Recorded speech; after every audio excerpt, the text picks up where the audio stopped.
Divorce হলে পুরুষের কোনো ক্ষতি হয় না, সব ক্ষতি মেয়ের হয়। একটু তিতা আমি জানি, শুনতে তিতা, কারণ কি একজন নারীর সতীত্বের অনেক দাম আছে, যেটা পুরুষের আহামরি দাম নেই। একজন নারীর দেহের অনেক মূল্য আছে, যেটা পুরুষের ক্ষেত্রে আহামরি সমাজ দেখতে চায় না। একজন মেয়ের যখন ডিভোর্সের দাগ লেগে যায়, পুরো সমাজের চোখে সেই মেয়েটা একদম ছোট হয়ে যায়, ঠিক কিনা বলে?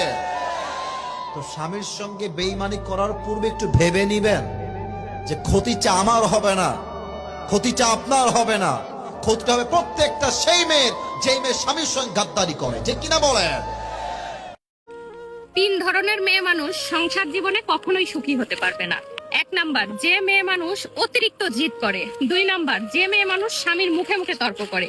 আর 3 নাম্বার, যে মেয়ে মানুষ বাপের বাড়ির লোকের কথা শুনে স্বামীর সাথে অশান্তি করে, খারাপ ব্যবহার করে। কথাগুলো মিলায়ে নেবেন।